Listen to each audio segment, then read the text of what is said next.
So while the witnesses are just getting settled, we're moving on to item 8 on the agenda, and that is a briefing from the Department of Education on the Children and Young People's Emotional Health and Wellbeing Framework and the Addressing Bullying in Schools Act. So I would refer members to a briefing paper from the committee clerk, that's at page 75, and a briefing paper from the Department of Education at page 77. So I will welcome a couple of familiar faces back. So we have Peter Hutchinson here with us today, Director of Raising Aspirations, Supporting Learning and Empowering Improvement from the department. We have Julie Plackett, the Interim Head of the Pupil Support Team within the Department of Education, and Michael Leonard, the Head of Additional Educational Needs Team within the department. So I think the officials have suggested they would like to just do a presentation on both the two topics today to get us started, and then we'll take questions covering both topics. I think given that we are covering two fairly big subject areas, I would ask it to try and keep the presentation brief, and I would suggest up to 10 minutes.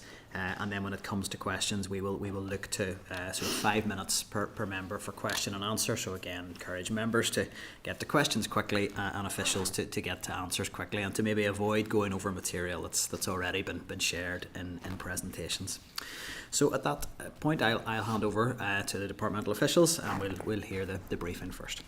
Thank you, Chair, and thank you to the committee for inviting us here today to provide an update on the work of the department has undertaken in relation to these two important issues. Firstly, the Children and Young People's Emotional Health and Wellbeing Framework, and secondly, the Addressing Bullying in Schools Act.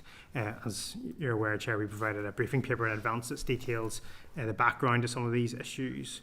You'll be aware of the departmental vision of every child happy, learning and succeeding. And this simple vision recognises that for children to flourish in education, that they must first be ready to attend school, feel safe in school and be happy in school. This has increased importance post-COVID, where we have seen increased challenges regarding emotional health and wellbeing and school attendance and other factors. The delivery of services through the Emotional Health and Wellbeing Framework and the ongoing work to address bullying in schools are just two examples of how the department is focused on every child can be happy in education, and we can touch on things about nurture provision, trauma-informed practice and other things as well. I'll first focus on the Emotional Health and Wellbeing Framework, and look, it's important to emphasise that this is a joint framework with the Department of Health, developed in partnership with other government departments, statutory bodies and agencies, parents, carers, voluntary and community organisations, and most importantly, children and young people. The framework is evidence-based, and its purpose to provide an overarching guideline to those working in educational settings to help them promote emotional well-being, strengthen self-esteem and resilience in our children and young people. It does this by ultimately promoting a universal approach, which is then in turn supported by specific targeted and tailored interventions. There's been significant level of investment being made by both Departments of Health and Education. Previously, it was £1.5 million for the Department of Health and £5 million for the Department of Education, albeit the education contribution has been reduced in 2023 to £4 million, and this does create a shortfall in delivery in 2024-2025. The continuation of services established under the framework remains subject to annual budget confirmation, which does cause challenges in terms of long-term planning, as well as creating difficulties in terms of recruitment and retention of specialist staff within projects. Funding for children's emotional health and wellbeing should be seen as an investment and an early intervention which can bring many benefits, as well as preventing the need for more costly and potentially less effective interventions in the longer term. The framework is built based on a 3-tier model approach, the first being Wellbeing for All, which is about a universal promotion of wellbeing, creating a whole school approach with a caring and supportive culture embedded throughout the entire school.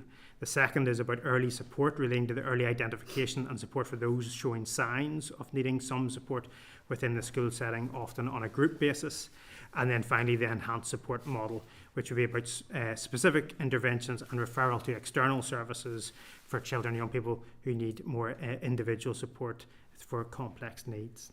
The model reflects a strong focus on the value of promotion, prevention and early intervention through education settings, through the Education Authority, through health partners and community services in an integrated way to support the whole child. To support the universal approach, the Northern Ireland curriculum has specific requirements to teach pupils about mental health, self-esteem and well-being as part of personal development, and this can be integrated into a variety of lessons across the school day, ideally incorporated into the whole school ethos.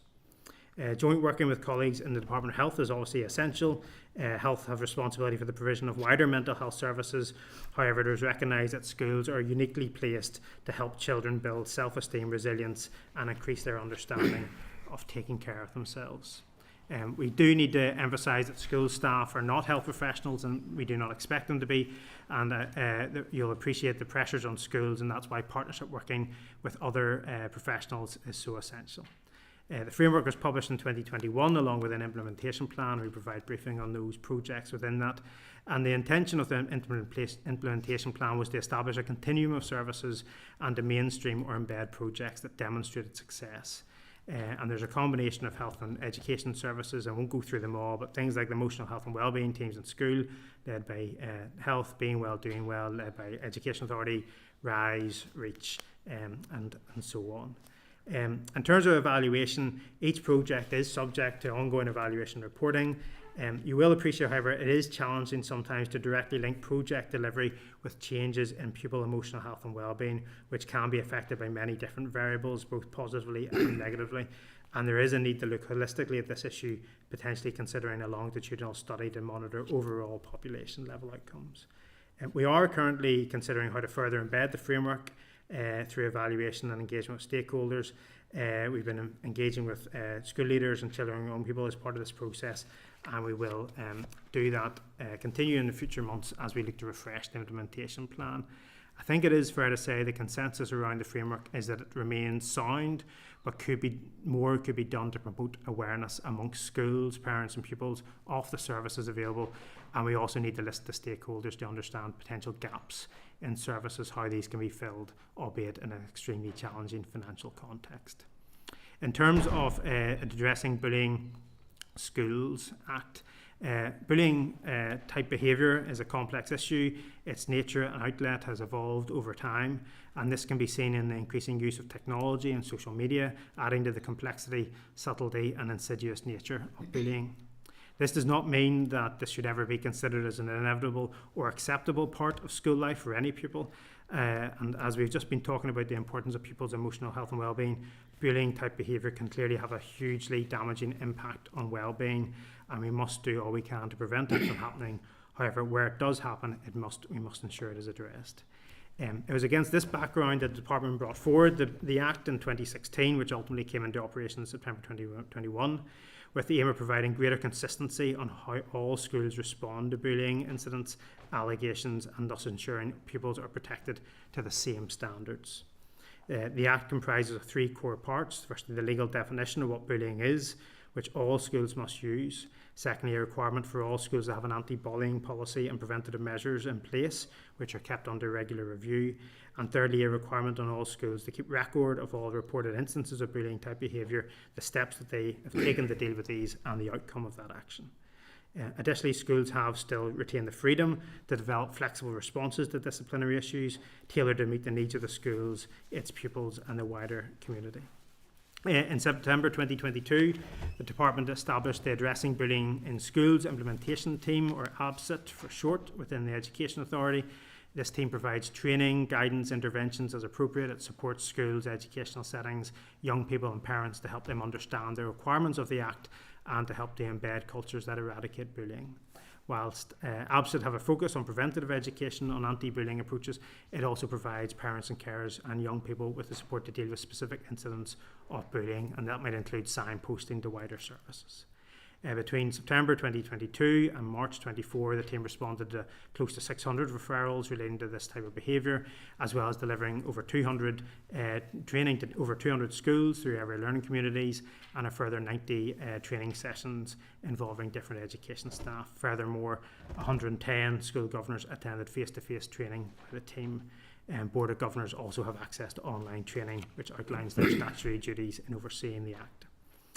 While the Act requires schools to record the motivation behind a bullying incident where bullying occurs, it is not required to report or share the data they collect with the Department. And I understand that during the consultation process around the legislative proposals, concerns had been raised about the central collection of data that could lead to the misuse or misinterpretation of statistics. In terms of published research, the department first commissioned a research study on the scale and nature of bullying in schools in 2002 and did commit at that stage to repeating them at 5-year intervals. Subsequent research studies were completed in 2007 and 2011, but none since that. And the department fully recognises the need and the value of completing a new study in order to gather up-to-date information on the nature and prevalence of bullying and understand trends and best practice solutions to addressing these issues. We are considering the scope to commission a new piece of research in the forthcoming in the current financial year, but again, it will be dependent on the availability of funding. Happy to take any questions. Thank you. We have had a briefing from the Northern Ireland Anti-Bullying Alliance previous to this, and I think the key theme coming out of that was data and the lack of it. I'm aware that the EA collects some data from schools around their compliance with the Act, but that's on an opt-out basis. And again, that the last piece of significant research commissioned by the department in relation to sort of establishing a baseline in terms of the level of incidences of bullying in schools was 2011, if I remembered that correctly. So I know that you'd said there is an intention to look at the scope of this, but can you give us any more detail as to what level of priority is attached to that within the department, whether any work has been done to establish what level of resource might be required to commission research of that kind, and also to look at whether what the EA is collecting currently is effective, if the opt-out mechanism is working, and if what is done with that data, we're actually clear how that data is used and if it's used effectively. So I'm happy to go over those questions, quite a few, but maybe if we can go with the departmental research first in terms of level of priority, resource, and how that's being taken forward in this year. Yes, certainly, Chair. Well, in terms of the research piece, we do see that as a key priority, but I do need to caveat that with the understanding that we do not have funding for a research piece at this stage. Now the team are working to develop a specification for what the research would look like on the hope that if funding becomes available, we can move quickly to commission that. So again, we see the need for it, but again, with all things, I suppose currently, it is dependent on funding. I think that research would be important too. As you say, the last research was last in 2011. There are wider non-departmental commission pieces that we can consider, but I think we do need to look at, again, the prevalence of bullying in our schools, the type of bullying, maybe the young people who are most vulnerable to bullying, the impact of that on young people, the parents and the school, examples of best practice across the UK and wider, and I suppose then this wider question about what data can be or should be recorded on an ongoing basis centrally and how that is done. That data piece, I think, came up quite heavily whenever the Act was coming through about what is collected centrally.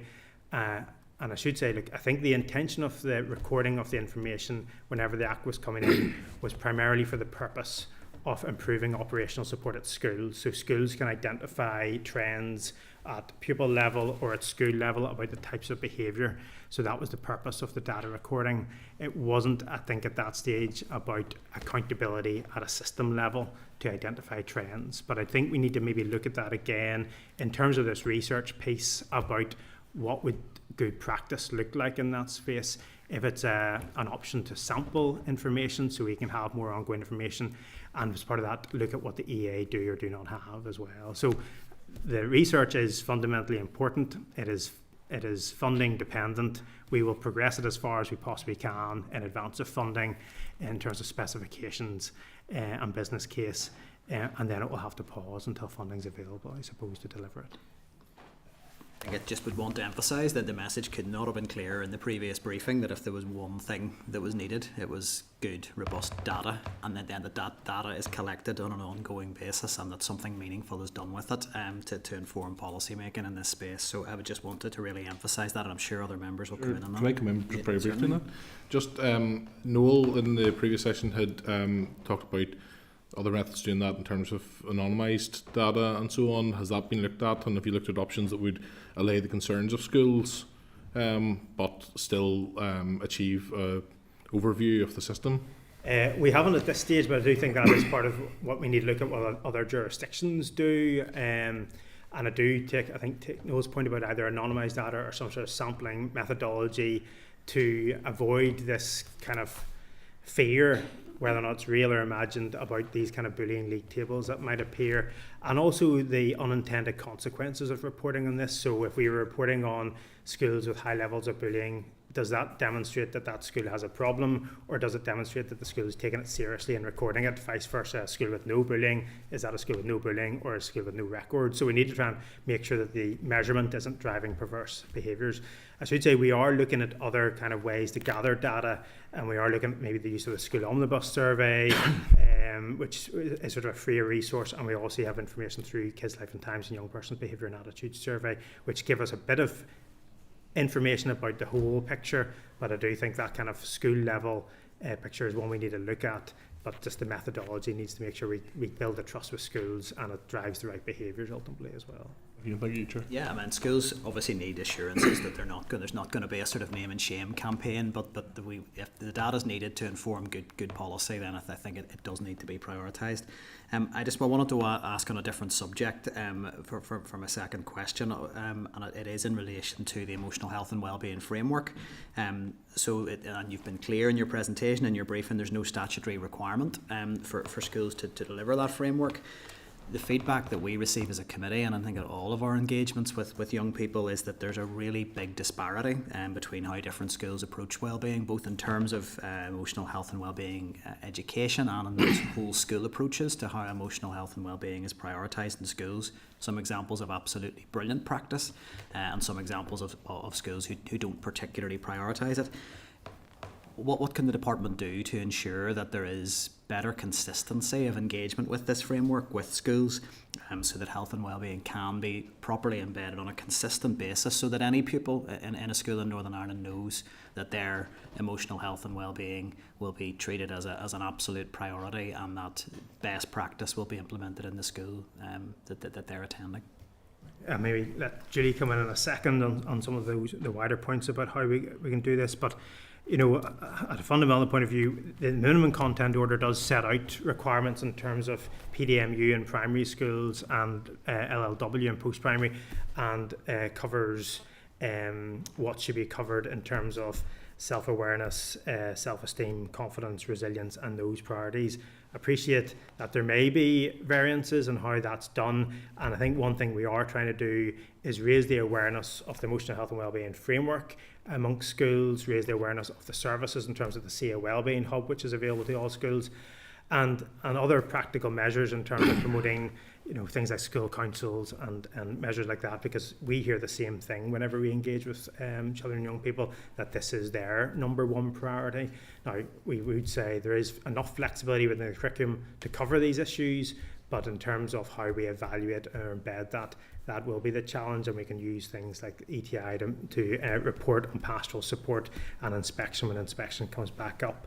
So we would agree that it does need, but it is set out in the minimum content order. And I suppose the other concern that we've got to bear in mind from school leaders is the challenge with delivering the curriculum as it's currently set and adding more into it. So it's trying to understand what's currently there and how effective that is. But I don't know if Julie want to say anything. Could I just come in there? I mean, curriculum is absolutely important, and young people raise that, but the whole school approach is also really important. And again, we hear from young people there's big disparities in terms of how that's delivered in schools, and it feels that clearly the department has attached some level of priority to this with the framework. So it's really how we can be assured that there is a degree of consistency. I don't mean uniformity, but consistency in terms of how it's prioritised and the emphasis that is placed on this in a school setting. Yeah, and there'll always be a challenge, I suppose, that consistency or uniformity, as you put it. But you know, the framework is the key fundamental purpose of that universal approach, that ethos approach, and embedding that.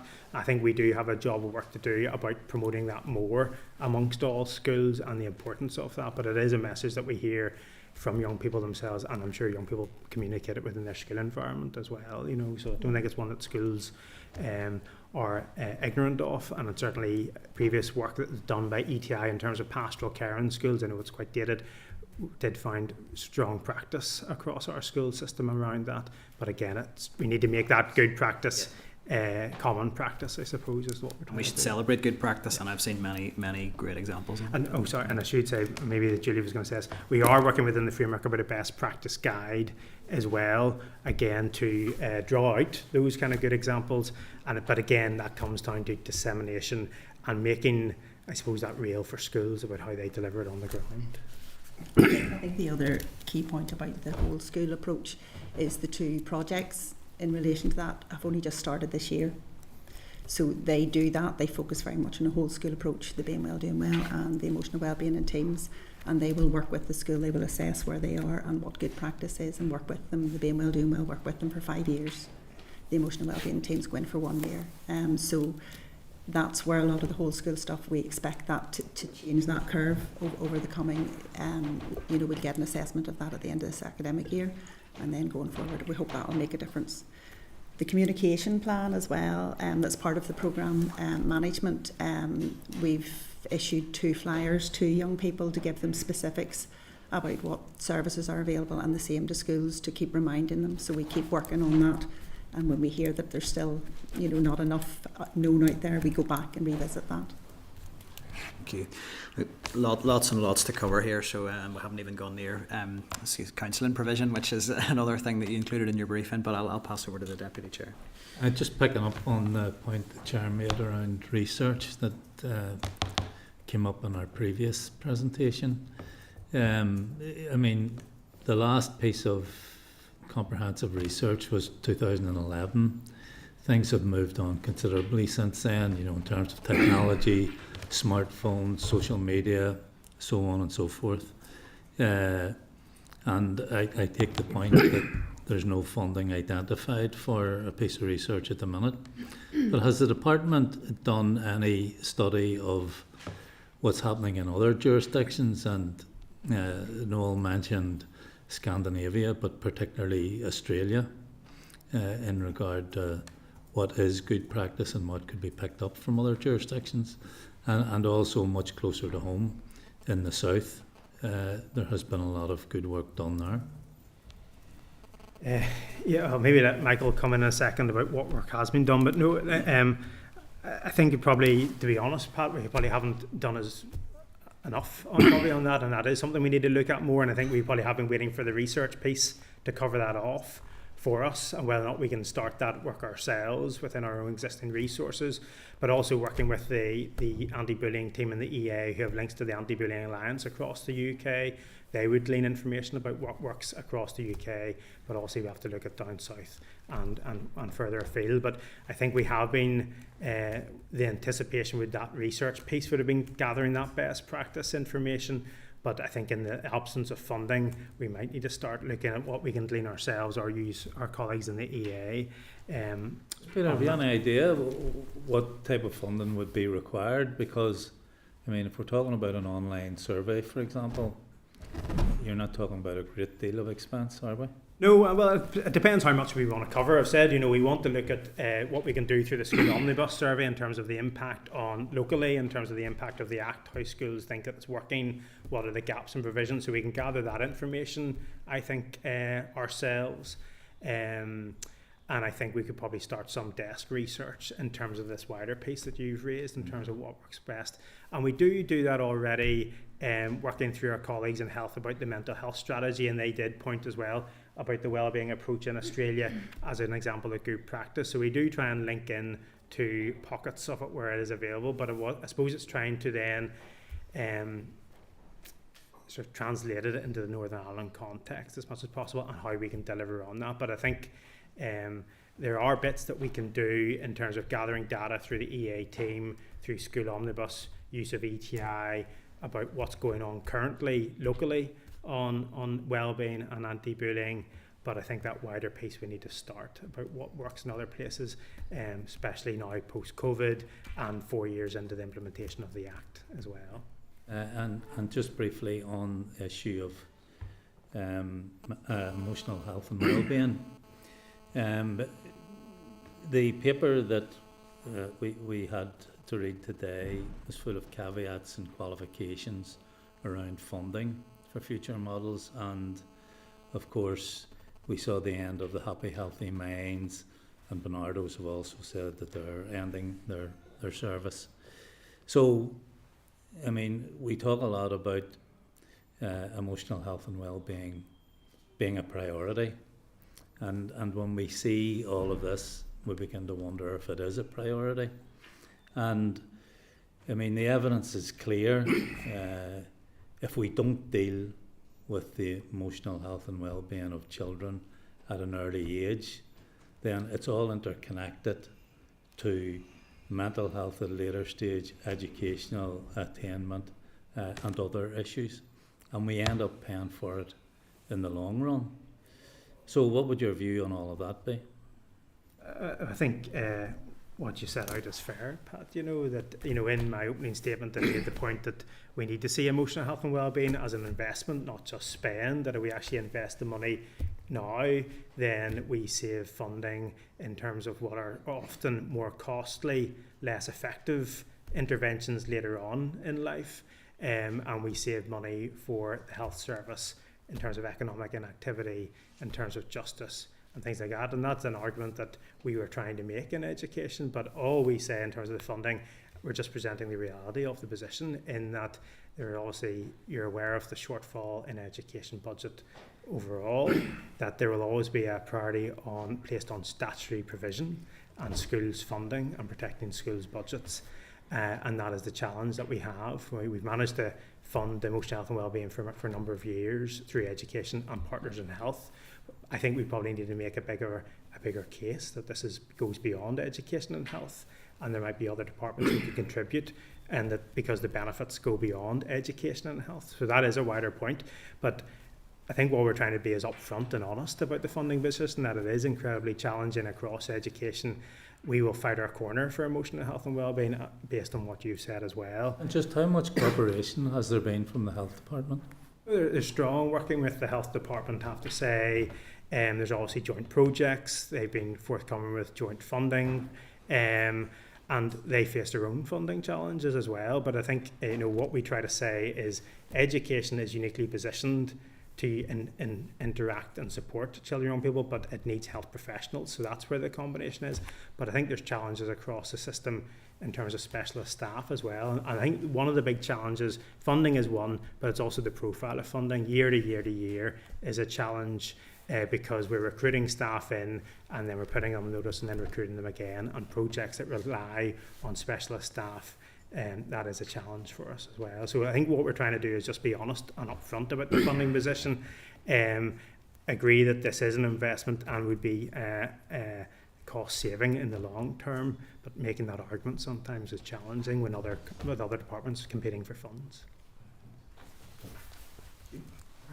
Thank you, Chair.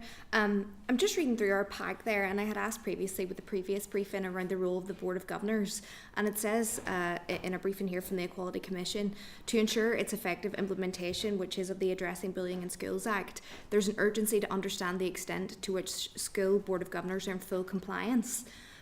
Can you outline to the committee today how many schools and their Board of Governors are in compliance with this Act? Do you keep that data? Is that something that you're currently monitoring? And if not, what impact do you think that has on bullying in our schools?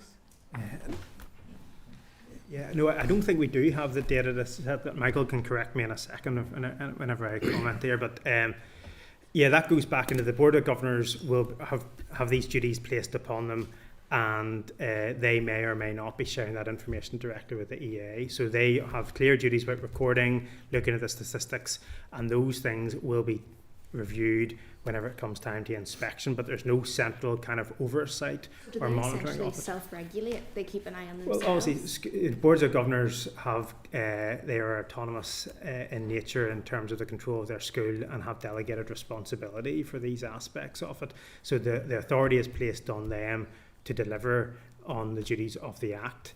Now, I think we do need a bit of work to, I suppose, identify firstly, are the Boards of Governors comfortable with what their duties are and understand what they are? Do they feel trained and equipped? And that's a work that the EA are doing with Boards of Governors. And then it comes down to this wider data collection piece. Are they recording?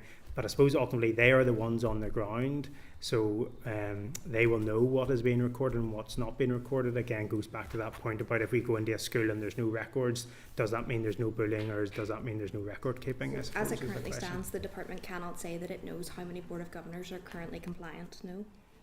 No, it's up to the boards of governors themselves to be compliant with the Act unless. Would you share my concern that with Board of Governors, if it's potentially a parent with a child at the school or a niece or nephew at the school and it comes to a bullying incident, that could open up for some conflicts of interest? Do you share any concern there? Well, because you're not monitoring it as a department. Yeah, well, ultimately, if there's an issue that's been raised, again, the boards of governors are the first port of call about any kind of complaint about either how discipline, procedure, or policy is being delivered against bullying. Each board of governors will have a pastoral lead. Each school will have a pastoral lead.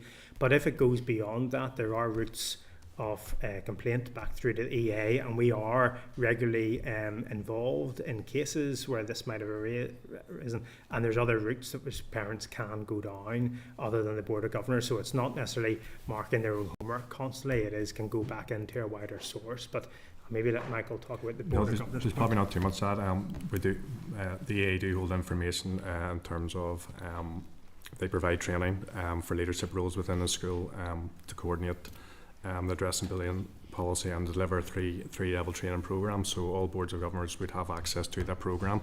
So we do have details in terms of the numbers of boards of governors who have taken part in that training. And the school omnibus survey, as Peter's mentioned, through that we hope to start gathering data on how well equipped they feel to implement the Act, and whether they feel that the Act has made a difference within their schools. So I just note there, it says we understand that data so far collected is on an opt-in basis. Does that cause you concern? Well, again, I think this was an issue that came up during the initial development of the legislation and the consultation, in that there are records there, I think through C2K, that the data could be recorded, but the concerns about how that data is then used and how it could be either misinterpreted or presented. So the fundamental point is that Board of Governors need to record the data so they know what interventions are working in their schools and to identify trends within their schools as being those best placed to deliver.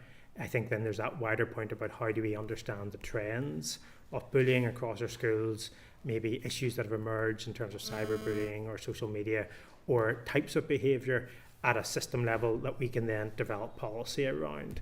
But ultimately, within schools, the Board of Governors have that role of responsibility for the management of the school.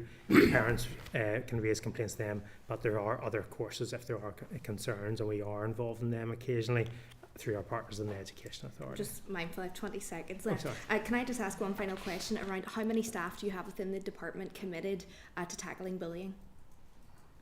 Within the department, committed, we have a wider team which Michael leads. Would have I can't name off the top of my head, but between 6 and maybe 5 and 6, 7 people, but they deal with a wide range of things, Cara, in terms of reviewing the Trevor framework, looking at support for newcomers and asylum seekers, supporting nurture units.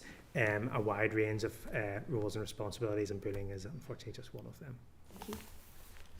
Can I just pick up on the data again, because I think there's clearly a need for the piece of research that we've referred to, and there's cost implications for that, and we've covered that. But there is clearly some data collected by the EA currently, but it's on an opt-in basis by schools. They don't have to give that information. Is there work actively being progressed to look at whether making that a mandatory piece of data collection, and what can be done to reassure schools that it will be anonymised, but that it can be used meaningfully to inform policy? Is that something that's actively underway? No, Chair, we haven't looked at that as an action at this stage because of the previous commitments about how the use of the data would be, and back into the purpose of the data. The purpose of the data was for operational support rather than a strategic accountability piece. And I do think maybe going back to the wider point about there might be some merits in some sampling of the information through an anonymous side to identify trends rather than at strategic system level rather than at school level. But I do think we need to be, if schools are giving us that data for one reason, we need to be careful that we don't then change the reason why we've given that data to us. That's really my question. Is that under review that could be changed? Obviously, there need to be engagement with schools and unions, but is that something that is actively under consideration? It's not under consideration. There appears to be a data gap. There is an issue around what data would be effective to inform policy and to services to schools. How do we gather that? And how do we work collaboratively with, as you say, schools and trade unions to make sure it's done in a sensible way for schools, and also preventing individual information being shared. So the systems are there. We'll continue to work in terms of, and the C2K system I think had been developed in the past, and we can look at this in terms of the new system in terms of EDIS. But we need to start that process from the start in terms of the purpose of the data collection, rather than changing the position halfway through. I think is where we just to manage fears, I think, amongst schools. Okay. Kate, you were next. Thank you, Chair. I was going to ask about data as well. It's very hard to know how you tackle a problem that you don't actually understand. So I think it's really important, and it's we don't know the scale of it. We don't know how effective the legislation is because it's not being measured and monitored, and that's quite concerning. Quite concerning for me. Just when you talked about how there was the possibility of starting your own desk research on best practice, we have experts even in the room, So how much engagement is there with the academics who are working in this space in Northern Ireland? Well, I did have a conversation with Noel in the corridor, and I said we're going to continue that conversation going forward. Obviously, the anti-bullying team in the EA would link into the Anti-Bullying Alliance across the UK, and would have access to research pieces and things like that. There is ongoing work in the department on a range of policy areas where we do, as a matter of course, either establish academic advisory groups or panels who can advise us on this best practice. And again, that's something we can explore in this area if we're not able to introduce the research piece at pace. Let's just say I do go back to in the absence of this kind of data at a school level, we need to look at other sources, and we've talked about the school omnibus survey as one source. We can obviously go out to schools and ask for their views about the effectiveness of the legislation and any gaps. We can do that at low cost. We also look at things like Kids' Life and Times and Young Person's Behaviour and Attitude Survey, which do ask questions on bullying, and it do give us a picture of, I think, about the frequency and the impact of bullying both in primary and post-primary schools. And we can look at other proxy measures, and obviously attendance as a good proxy measure for young person's happiness in education. And there have been significant concerns about attendance levels post-COVID in particular, and we are working on a new kind of attendance strategy which would look at what priorities might be, both in terms of supporting young people who may be absent due to emotional behaviour, emotional issues, or also a whole school, whole community approach. A lot of these issues the service are being delivered in schools, but we need the support of the wider community structure. And we are starting a bit of work looking at that concept about how we can partner with schools, community and voluntary sector, youth work and others to deliver better outcomes for children. But so I think the data point is well made in terms of how do we gather system level data to inform policy in a sort of in a careful, protective way. And I think we need to do that. But there's other things that we could probably be starting to do, but again, within our own existing resources.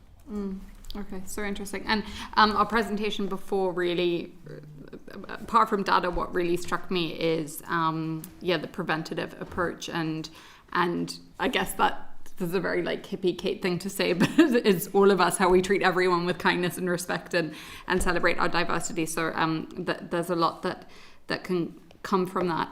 Cara Friend, they said their research, 68% of LGBTQ young people are bullied at secondary school. And I guess at that point, again, without the up-to-date data around the nature of bullying, it's very hard to disaggregate, especially around kind of equality categories. How do we understand the extent of homophobic and transphobic and racist bullying? So I think that point has been made quite a lot. Final point I'll make, because I bring it up at every meeting, is I'm very worried about asylum seeker refugee children in Northern Ireland. Rebecca Lurder at QUB wrote a very good report on the impact and the issues that young people are facing. What more can the department be doing around that? Because it's not just these young people being seen as being different, but they're being moved around. They're in different houses. There's shame and bullying that comes from that. So what sort of work are you doing with other departments to ensure that they're being treated well, but also to address kind of the negative stereotypes that they're facing? Yeah, I'll maybe let Michael come in a second as well, just to add a few things. So yes, on the issue of asylum seeker refugees, we work very closely with the Executive Office, who work then with the Home Office, and we work very closely with Housing Executive and other partners. I suppose our primary concern is ensuring continuity of education provision for asylum seeking refugees, children, and also wider newcomer families as well. So there's issues that we would work through on a practical level about home to school transport, about school admissions places and things like that. And the Intercultural Service and the EA do a very good job at promoting the needs of ASR children and young people, finding places and then supporting them in the school environment. So that is our primary role. We've also, the EA Intercultural Service have recently refreshed their newcomer guidance and support, and I think we would put funding into that as well. So I think they're doing excellent work. Yes, yeah. and go above and beyond in terms of working in contingency and accommodation. And I think this ongoing engagement with those partners is key because of the pace of change with some of these families and the movement in terms of accommodation and the access again to school transport and school places. So there is a bit of a job of work to be done again to get that message across back to Home Office, mayors and others. And you're operating in an environment to finish up. Okay, that's it. We're operating in a hostile environment anyway. So actually, that point about respect and kindness is especially important with groups like this. And we see excellent practices, excellent examples of schools with high newcomer population, and the schools are thriving and what they have done, and trying to sell that message across the system that this does need to be an inclusive education system to meet the needs of all. Yeah. Thank you. Thank you. And again, it's been drawn out in a number of presentations that we probably as a committee do need to hear a briefing specifically on how the education system functions for newcomer children and families. So I think that just emphasises that point again. So we'll factor that in later in our conversation. Cathy? Thanks, Chair. I just want to clarify something that I think's been touched on already. Am I right in saying that there's no statutory requirement on a school to implement the emotional health and wellbeing framework? That's true. The emotional health and wellbeing is not a statutory obligation. There's requirements on the minimum content for elements of the curriculum, but the framework itself is not statutory. So would I be right in saying then there's been time, resource in developing this that's supposed to be there to protect child's emotional health and wellbeing, but we've no idea if schools are implementing it, we've no idea if it's working? No, well, the individual projects under the framework, we've got data about where they're being used. So those projects in terms of RISE, REACH, the ones that are listed, text and nurse and things like that, we've got data about where they're operating in schools. And I think it's probably about over 50% of schools across Northern Ireland have either used one or two of the projects within that. So there is a good reach across that. It's just that the methodology or the vision isn't statutory necessarily. Now, schools will do this themselves in terms of pastoral care and things like that, but the provision of mental health and emotional work isn't that statutory. But these projects are within our schools, and we both primary and post-primary, special and nursery and EOTIS provision. 50% of schools? I think it's about over 50% of schools have at least had one or two of these interventions within their schools, is correct. So we could say there's 50% that don't. Yeah, and of course there may be gaps, and we are doing a bit of an evaluation currently of the framework with young people themselves and with school leaders to identify what the gaps are. Obviously we have these 8 or 9 projects funded through the framework, I suppose there's a question, are these what schools want themselves? Are these the projects that work best for them? Are these the projects that work best for young people? Now, as Julie said, we are in the early stages of the implementation of the framework. So I think this first thing is to promote it, to explain to schools what's available to them, to make sure they're being utilised, and then collect the data about is it making an impact or not. But yeah, the framework's in place, but again, the scope of it, again, not to be a broken record, the scope of it is depending on funding. We started off with about £5.5 million. It's been reduced in recent years, and then that obviously contracts what we can do in schools. But obviously, the wellbeing, emotional wellbeing, and teams and are both in schools now and are providing good services about promoting resilience and also signposting to wider services. Something I raised earlier as well is around one of the biggest issues that seems to be facing principals at the minute is around vaping in schools, and the sheer amount of peer pressure that's that they're seeing in terms of maybe older pupils, forcing younger pupils to try these vapes and drugs or whatever it might be that's within them. Is that something that you focused on in terms of any of this? Yeah, that's an emerging issue for us as well, we have to say, and we are sort of providing advice to schools about how that's reflected in their behaviour policies and their own disciplinary policies, and then going back to health is as a health issue primarily. But I don't know, Julie, you want to say anything on vaping? Sorry, this is sort of more. It is primarily a health and justice issue, depending on what it is they're using. Every school has a requirement to have a drugs policy in place, so again that's on the school to make sure that they're clear on what that contains and what the behaviours of what the sort of sanctions, if you like, are in terms of those behaviours. But we do work across with justice and health on a wide range of policies, including mental health and justice and things like that.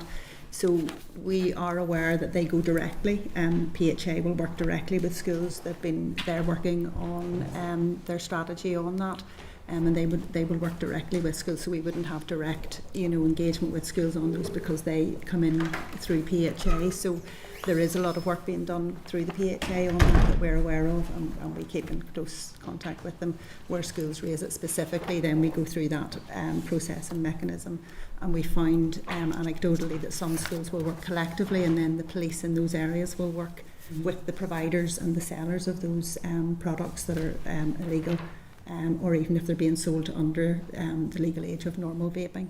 And they will work with those then suppliers and stuff like that, and put sanctions in place. I do understand that in terms of health and justice, but it is something that principals are coming and saying it's probably their number one issue day to day and operationally now that they're facing. And how they deal with it within their own. I do think that there needs to be some consideration or support given to principals in terms of that. Do I have time for one really quick? Where we are out of time, yeah, unfortunately, Kathy. So I'll bring David in next.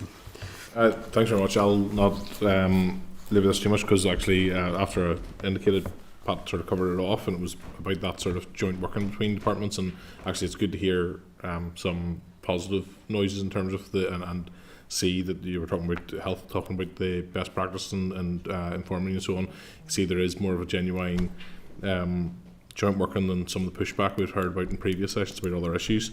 Pat had talked about Healthy Happy Minds and Bernardo's and being a priority, and as we know, being a priority means that probably at executive level deciding what is a priority, and also that means also deciding what's not. You said about the emotional wellbeing in schools should be seen as investment to prevent more expensive care down the line. You've obviously been engaging with health in that. What about other departments, justice, for instance? You mentioned is there buy-in to that, and buy-in in terms of resources as well as just saying that it's a good idea? Well, health and education are the only two funders of the framework, but that doesn't mean that we don't work with other departments. We work with obviously justice and communities, and in particular on the implementation of the framework. But ultimately, education and health are the only two funders within the framework at this stage. Yeah, no, I appreciate that, and I think it is important to reinforce that those things like Healthy Happy Minds, the Bernardo scheme and so on, very, very important, but they have an impact and also benefits to many others than just education, and we need to see that that executive level bought into as well. And obviously, that's I suppose I've used that message in terms of emotional health and well-being. But I suppose it's an argument for the entire of education. Education as an investment for the rest of society, in its totality, I suspect. I think you've been right to say to be honest and say, look, this is a great idea, but we haven't been given the funding for that, and that's therefore not going to be able to move forward. Thank you.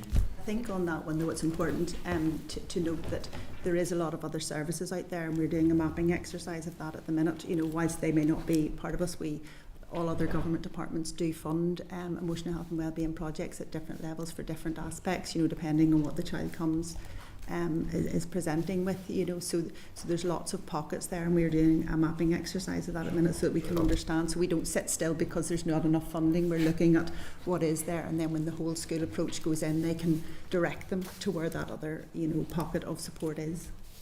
Thank you. We didn't cover counselling services, which is a big ticket item. On David's point on health, in terms of looking at how that rolls out in the year ahead, is there direct engagement with health around health actually funding some of this potentially? In terms of which counselling primary services, school, primary school. Well, in terms of primary school counselling, we need to reflect on what the evaluation of Healthy Happy Minds stated. I suppose the key things to talk about that would have been that it was always intended to be a pilot, and it was made available. I think back to funding was through the COVID funding initially, and then DE was able to fund it itself for a number of years before for the cuts of 2022. So yes, I think that's a fair point, that we do need to, obviously this is a service that might operate in schools, but it is primarily reliant on health professionals and therapeutic services. So we'll continue to have those conversations with health, and we do so in all implementation of the framework, including the post-primary services as well. No doubt. Primary school and indeed post-primary school counselling will be a subject for a future committee at some point, I would imagine. But thank you for your time today. That brings us to the end of that evidence session, so thank you for your time. Thank you. And while the witnesses are just making their way out, we maybe think about any actions arising from that. So Clark, do you want to raise any that you've noted at this stage? I just noticed in the presentation from the Anti-Bullying Alliance, they were looking for a programme of surveying of young people that was independent of schools and the department, and in search of this data that you know, hasn't been disaggregated and may have been collated but has not been shared with the department. So I think it might be interesting to write to the department and ask about that, you know, having an external third party look in one of those low cost surveying ways. I think the two bits in the data, there's the data that was the research that was last carried out in 2011, which is really establishing that baseline around the incidence of bullying, but also again disaggregated into, you know, protected characteristics. But also there's the data that the EA collect and what's actually done with that. So is there two actions really around the committee noting? I think maybe I would be happy to say to express concern that this data's been missing for so long. I'm quite shocked at just the lack of urgency on bullying as a whole. I mean, the two briefings, the first briefing was extremely helpful. I thought in the second briefing, I'm like actually still in shock. Like, if we look at the Addressing Bullying in Schools Act of 2016, it came into operation in September 2021, and there hasn't been any monitoring, any data, anybody identifying the needs. I mean, it's absolutely shocking. And I note they had said they want to do a piece of research, but of course it's funding dependent. Is there an action by which we as a committee could write to the Minister to reiterate our support for investment? Because while we don't act and while we don't hold this as a priority, children are ultimately going to suffer. And then also the lack of monitoring, I think having Cara Friend here was really beneficial for us as well, because if we're not monitoring what's contributing to the bullying, whether the bullying is misogynistic in nature, racist in nature, homophobic in nature, we're not identifying that, so we can't identify how to tackle it. I also just submitted a question there to the Health Minister around identifying bullying in school and the link with suicidal ideation and suicides in general, given that we have the highest rate of suicide across these islands as well. So I think there is a few things there, just there wasn't really a lack of urgency, and then them identifying there's 5, 6, 7 people. Now I know they do multiple jobs in multiple different aspects of education, but it doesn't seem as though the urgency's there at all. Maybe that's just me, but No, not at all. I mean, I think ridiculous it speaks for itself. 2011 is the last time anybody looked at this, and it's partnered with the mental health aspect of things, and it doesn't add up to me. I'm certainly happy to propose that we write to the Minister and express strong support from the committee for carrying out that research, and I think to look carefully as well at what is currently collected and how that can be improved and actually put to use in terms of shaping policy in this area. Part of the difficulty is there's no requirement on schools to share the data they collect. There needs to be engagement, I think, on schools around looking at how this fear of a bullying league table. I mean, it's beyond my comprehension that it couldn't be quite simple to organise the collection of data without it, going into league tables. Well, I think Noel Purdy was clear on that. There would absolutely be mechanisms to collect this. That's why I was asking about the anonymised stuff. It seems to be a clear way of doing it without the threat. I can understand the schools threatening that, and I think he's also right to say, if data's been collected in with certain assurances given, then we shouldn't override those assurances. But it is a conversation to be had about the future data collection. Yeah, there may be conditions for processing of data, but you can add to those with consent. You'd have to engage with the owners. So, okay, we can write something about that. Did you have something about newcomers? I think more for forward work planning, I think. Do we have any statistics on the link between bullying in schools and school refusal? Do we have any statistics? Is there data on that? I can ask for that. I'm not sure that we do yet. I'm just curious, because it wasn't something that they had touched on. From questions I've asked the Minister, I don't think the data is particularly refined in terms of reasons for school refusal or non-attendance, but I think we can ask the question. It works for the department when there's no oversight and monitoring, but not for the children who actually need the help and support. So, yeah. Was there anything else that we've missed there in terms of actions arising? I think it was quite data focused, so I think that probably covers it. Okay, that's fine if we're all agreed on that. So it moves us on to item 9, then, which is correspondence. Again, quite a heavy week for correspondence. So I would refer members to pages 90 to 155 in their packs of correspondence, and then there were some additional correspondence that came through in tabled papers, which I would ask you to refer to as well. So I'll take the usual approach. I'll highlight anything that I think does need a committee decision taken on it. Otherwise, it'll be as per the correspondence index at item 9.1. So item 9.2 on page 94. I'm sorry, I should say if members have other piece of correspondence that I don't highlight, please feel free to do so at the end. Item 9.2, page 94, response from the Department of Education in relation to the Equality Commission's recommendations about childcare and early years.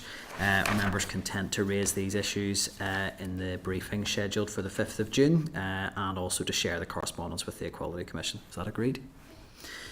Item 9.3, page 96, correspondence from the Department of Education regarding the publication of the 5th A Fair Start Report and Action Plan Progress Report. If Noel was still here, he may have something to say on this item. The report addresses one of the committee's 3 priorities, one which is educational underachievement and the links to deprivation. So I would propose that we seek first two items.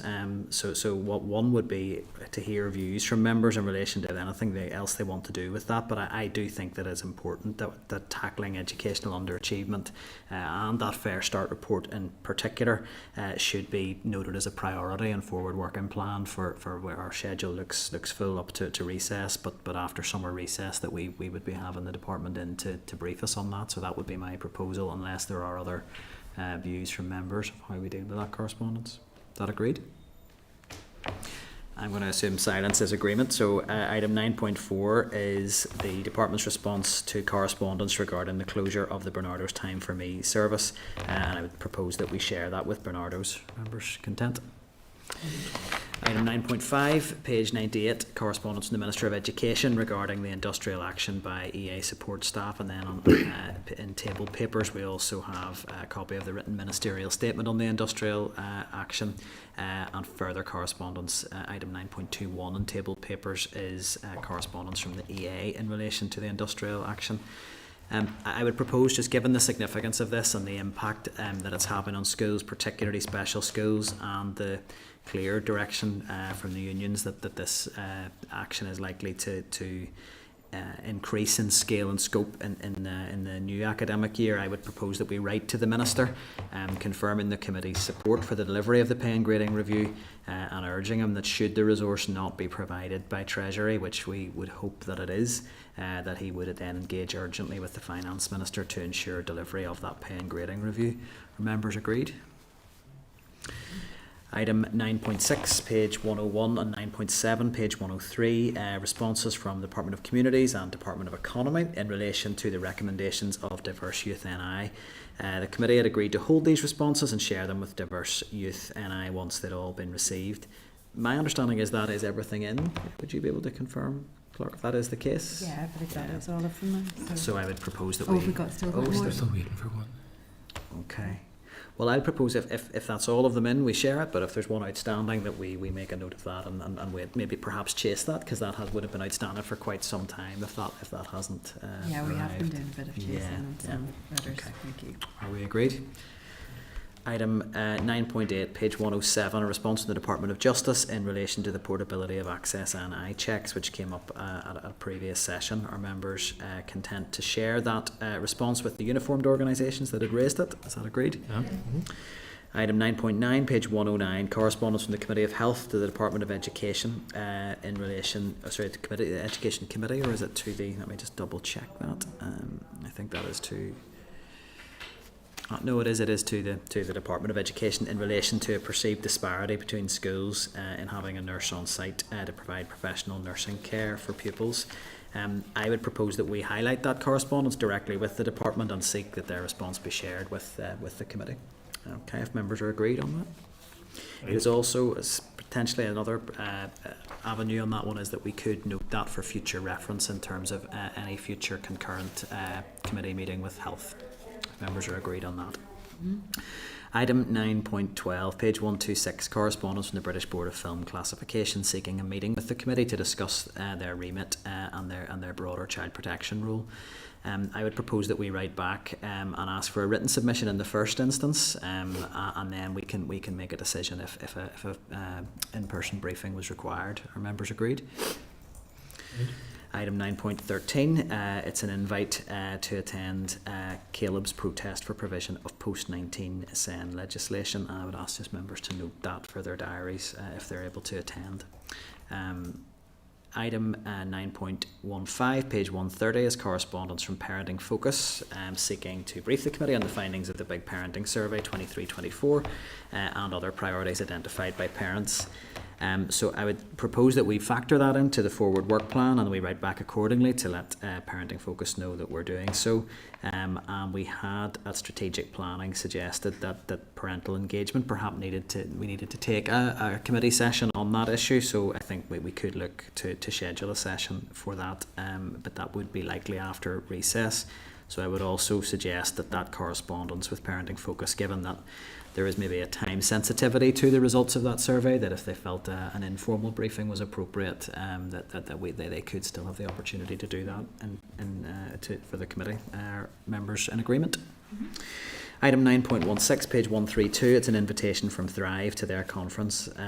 It's around collaborative approaches to tackling the impact of poverty on children and young people. It's Tuesday the 4th and 5th of June at Stranmillis University College, and it does address a number of the committee's priorities. I will try and attend some of that if possible, but as it's on a Tuesday and Wednesday, sitting day and committee day, it may be difficult for members to get to all of it. Is there any member who's particularly keen to attend on behalf of the committee, or other than that, should we note for diaries individually? I would be keen to attend myself, Chair, but we'll have a difficulty with the days it's on, you know. Yeah, it's just the days that it falls. Well, look, I think we'll all undertake to get there for as much of it as we can, or any of it. I suppose it'll depend what's on the agenda on the Tuesday, you know. If I wasn't involved in anything, I'd be happy to go on the Tuesday.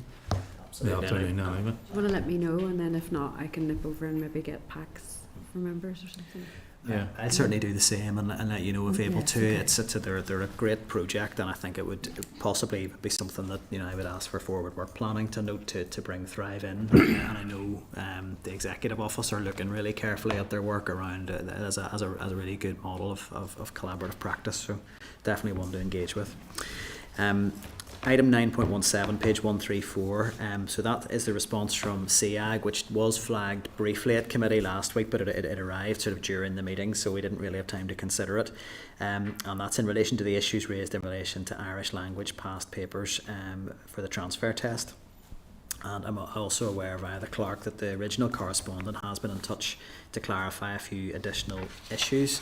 I would propose that we share the correspondence at item 9.22 from those come through. That's in table papers from the individual directly, and seek CAG's response to the committee for response for the committee to consider further. And I would also suggest that it might be worthwhile sharing the whole history of correspondence with CNG for if they have a view in relation to how that transfer test process has impacted children in Irish medium education. Are members agreed? Agreed. Other than that, are members content to dispose of the correspondence as per the summary note at page 90? Is that agreed? Agreed. Okay. That takes us on to item 10, which is our forward work programme. So if there's anything particular to note, please feel free to speak to that, Clerk, but otherwise it would be a case of endorsing the forward work plan as currently drafted.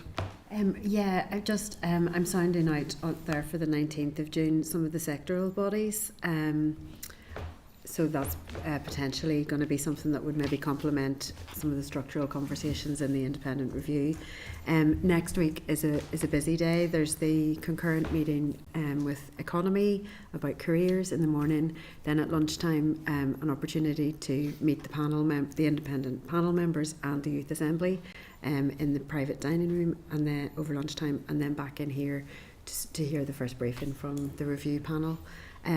The Youth Assembly has also been in touch to say that a second one of its committees is going to be engaging, this is the Rights Committee now, they're going to be engaging on issues related to young women in the education system.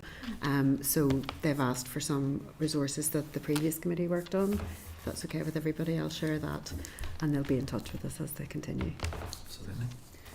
And I think I'd said that we maybe shouldn't have an informal briefing, so there's nothing scheduled in for next week. Just given it's a fairly heavy week of activity, so I think probably best to leave an informal briefing next week, and that slot's been kept free. Other than that, are we happy to endorse the forward work plan as currently drafted? Yep. Agreed. Okay, so that moves on to item 11, and that's any other business. Do any members have any other business? Just on the school support staff strike, do we anticipate any further correspondence from the department, or just, I know we had received the Minister's written statement, do we anticipate anything else coming in? No? Not that I've been made aware of. I mean, if there's anything in addition to what I'd proposed in the correspondence section that you would want to raise with the Minister, we can certainly have that conversation. Well, I think you already sort of touched on it, but I'm just wondering if he was going to send anything else. Not that I've been committee made level. aware of. No. No, and I think you were asking as well, were officials able to come about budget any earlier, and they're not, so the 5th of June would be the earliest that they can attend. So I was hoping to committee. get someone in before we have the debate. But Yeah, so the debate is next week as well, next Tuesday. I share your concern. I think that is disappointing, and I have raised this through the clerk that I think that the committee really was right to expect and anticipate a briefing before the budget debate took place, but that hasn't been forthcoming, so that is... I think it's something other committees are experiencing as well, with similar frustration. I know timescales are tight, but it feels that it is something we should have had the opportunity to consider. Okay, that moves on to item 12 then, which is just date, time and place of next meeting. So the next meeting is scheduled for Wednesday the 29th of May, and that's 10:30 a.m. in the Assembly Plenary Chamber, Parliament Buildings. And that leaves me just to put the question that the committee meeting does now adjourn. Members agreed?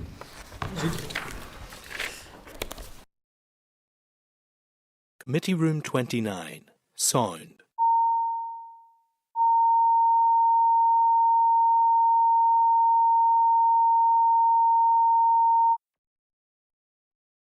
Committee Room 29, Sound.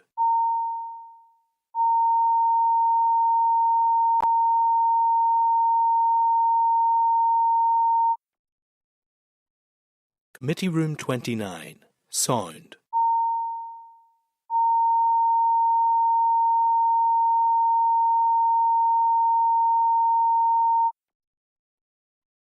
Committee Room 29, Sound.